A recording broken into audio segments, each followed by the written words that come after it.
Hi, this is Michelle with Michelle Bell's Gaming, and today I've got something really amazing for you. For Christmas, we have the Famicom Mini and the NES Classic Edition. So both of these items are the big hot things for Christmas this year. This one from Japan and this one from America. And they're really hard to get. Nintendo has sent very small amounts of both to Japan and to America, and they're hard to find. Many retail places online, such as Amazon, are selling them for way over the normal value. Now, there's two interesting stories behind these.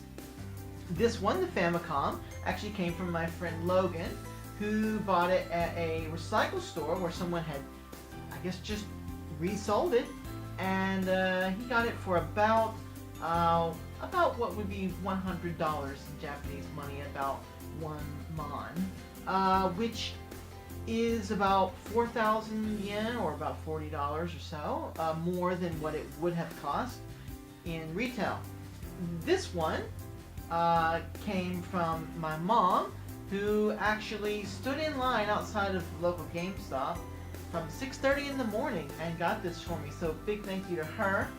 I didn't ask her to do that, but she did, so awesome. So now I have it here and I can talk about both of them. So let's go ahead and do that. So we're going to start by unboxing them. So let's start with the family computer here. Slide this over here.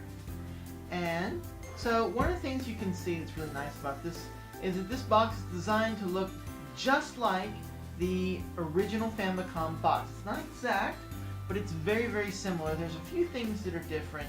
You can see, for example, it does say things about like 30 games on the front.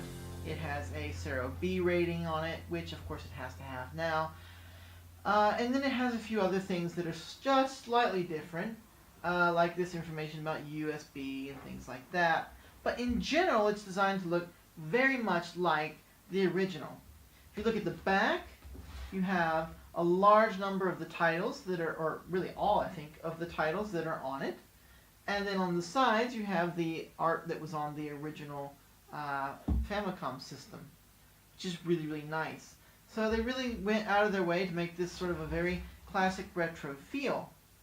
Now, they did the same for the NES Classic Edition. If you look here, this is very much like the NES box art. If you had the NES Action Pack, for example, which I had as a kid. I got it when I was, I think about 6 or 7 years old, back in 1980, 88. I guess I would have been about 6 when I got it, and it was really great. So this is designed to look very much like that. You can see here on the sides they talk about the size of it, how it fits in your hand, and on the other side they talk about the classic controller which comes with it, which is a really nice thing. And that's going to be the major difference between these two, as you'll see as we go along. So let's go ahead and open this one up. Now this one has been opened before. It's actually been opened a couple times just because it was tested out and that kind of thing at the recycle store, and then me and my friend Logan have also tested it out. So I want to say thank you, big thank you to him for letting me have this for a weekend so that I can do a video like this. He is at Tokyo Comic Con, which he is really enjoying, so I guess it's a fair trade. So here we go, we're going to open this up here. Just go from the side and be very, very careful. Now me and Logan actually filmed another video opening this up, but I decided to redo it a little bit. I wanted to make it a little bit more professional looking than I had done previously. So that's why I have this Christmas tree and all that kind of thing. And a new table and a new room, so on. So let's set that over there.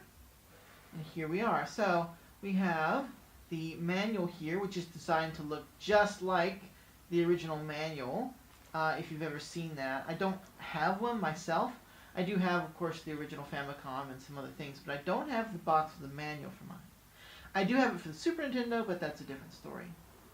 And inside here you have kind of standard things that you would expect. You've got the manual, you've got some internet related things and warranty information, at Club Nintendo related things, which is now My Nintendo, I guess.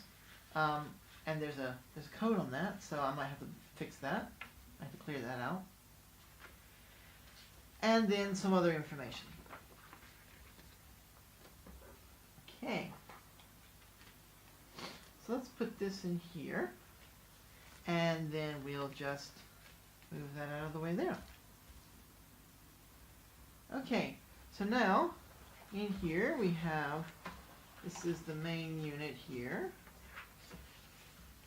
and this box just opens up like this, and there we are.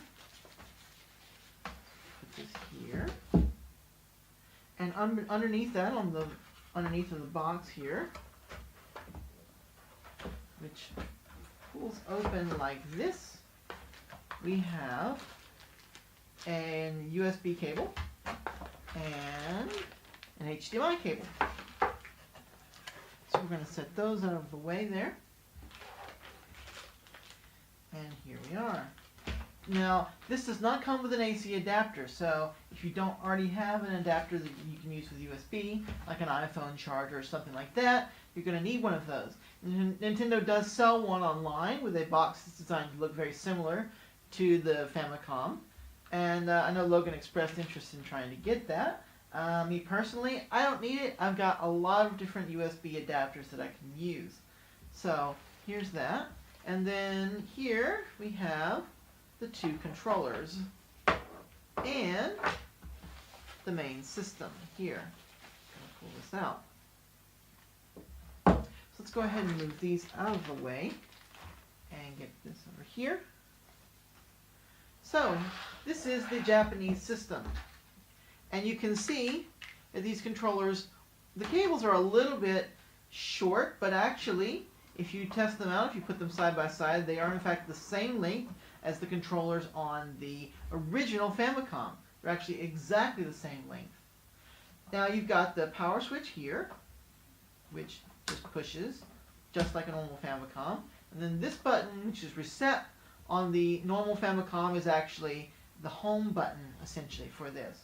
And then on the back you have your HDMI port and your USB port to power it. It does not charge, so you do have to actually leave it plugged into an adapter. You can't just plug it in, wait for it to charge, and then use it without one. So you do need to have that plugged in at all times.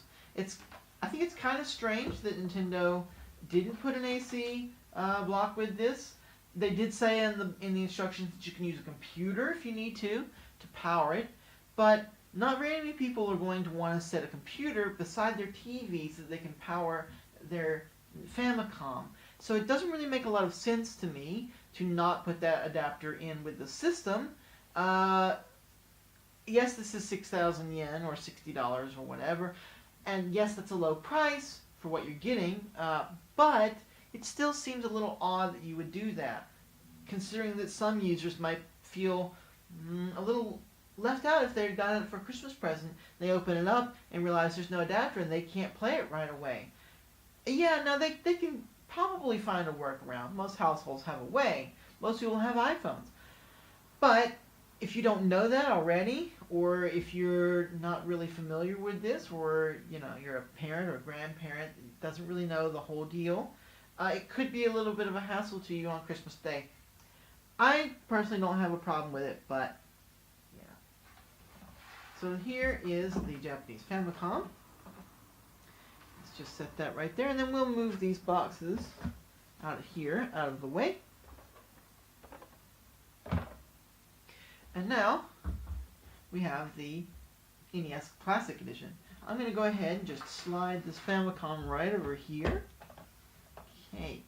Now this one has not been opened yet at all. This came directly from the United States. I don't believe anyone's opened it. Now, again, when I said that the cables on here, you'll see, are very different from this one, because this one the cables are attached to the system, and on this one they're not. Also, the one advantage is that this one has two controllers, whereas this only comes with one. But on this controller, you'll see, for one thing, it's controller is tiny, teeny tiny. I hold it in my hand, it's this big. I mean, we're talking about the size of like a Game Boy Micro, without a screen, basically. And this one does have a fake mic port on the front, but it doesn't actually work as the actual mic port, which is a little bit sad. So, we'll open this up here. I really like this artwork on the back, the way they've designed the games. If you look at the one for the Famicom, it's a very straight and even layout. And on this one, it's a little bit more stylized. So let's flip this here. And it's actually a little bit hard to flip it out of there. There we go. And then we'll pop this open. Let's turn it this way. And then we'll just slide it out like this. And here we are. Now this is really cool. So here's our box. Set that there. And here we have our instruction manual. Now this one looks like it's a little bit different because instead of being a manual with that's a book like the other one was, this looks as if it's a, yes it is. It is in fact a fold out. Wow. So this is a fold out manual. On the front you have this great artwork, and then on the back you have the instructions. So this acts as both a very classic retro poster as well as the instruction manual, which is really great. And that's something that's not in the Japanese version, and I kind of wish they had done that actually. That would be even cooler had they done that. Then we have the user agreement and the same My Nintendo thing registration. Won't show you the code for that by accident. Okay, here we have a little side panel. Let me go ahead and pull out the main system, I guess. This is it here. And we're just going to pull it open like this. There we are. Put that there. And there's the system. And then here, beneath here, we have the controller. Here we are. So now this is neat because this controller, unlike the Japanese version, this controller does actually plug in, and it uses the same plug that is used by the Wii and even the Wii U on the Wii remotes. So if you wanted to use this controller on your Wii or your Wii U with Virtual Console games or other games, you can do that, which is a really cool feature. I actually already have an adapter that allows me to do the same thing with an original NES controller. It just plugs in to this little brick, and then you plug that in where this would be. So that means that I essentially already have a second controller, assuming it works properly, which I believe it will. And like I said, this is it has an actual cable, so it's going to be a little bit longer. Here's our system here, and you can see you have the power button here, and this is a push in, push out, kind of spring loaded there, and then the home button, and then our two controller ports. On the back we have our HDMI cable slot, and then our USB slot. And there's not really anything else to look at on this one. Now underneath here we have something that's very, very different from the Japanese version. Yes, it is in fact an AC adapter. Why America had this and Japan didn't is beyond me. But Americans are a little more picky about this sort of thing, I've noticed. Many Japanese people say, we've already got these, why bother? Whereas in America we say, well, if it doesn't come with it, it should come with it because it should come with everything needed to run the system. And I can see both sides, I suppose. I have way too many AC adapters for my 3DS. I've also got, in the past, I've had too many for other versions of the DS and so on. So I can see that argument for, hey, this is just piling up. But let's go on here. So this folds out, and then just like in the Japanese version, we have the USB cable underneath. I mean, the HDMI cable underneath and the USB cable underneath. just like before. So these are the two systems. These are the Famicom Mini and the NES Classic Edition. Two great holiday hits. I wish I could show them to you right now, but I don't have anything to show them to you with. However, there's tons and tons of videos online where you can actually go and look at these. Do check them out because they're really interesting. I wouldn't say they're perfect, but there are definitely some really cool things about them, and they're just fun. They're just generally fun. They don't have every game that I would want, but they have quite a lot of them. I'm particularly pleased that the American version has Final Fantasy 1. It's one of my favorite games of all time. Definitely my favorite on the original NES. And it's also got Castlevania 1 and 2. I wish it had 3 as well, but it doesn't. And I can live with 1 and 2. And it has a lot of other games on here, like Zelda and so on, that you would expect. Your Marios, all that classic sort of thing. So, if you're a big Nintendo fan and you can get your hands on one of these, I would recommend it if you're really interested in that sort of thing. And if you're wanting to get one, I wish you good luck. I hope Nintendo will release more of these soon. I believe that they will. I have some of the Japanese promotional booklets and things that they've been leaving at the stores in the displays for the system where they have sold out signs. And these promotional booklets continue to promote it as an object for Christmas, a Christmas gift, or holidays gifts that they have here in Japan, New Year's. So I'm sure that Nintendo will come out with more. It's just a matter of time. As soon as they reach that level on the hype where they know that they can really push the maximum amount of units, they'll release it. Okay, well, this has been Michelle Bell's Gaming. Merry Christmas, and please enjoy your Nintendo and other video games for the year. Bye.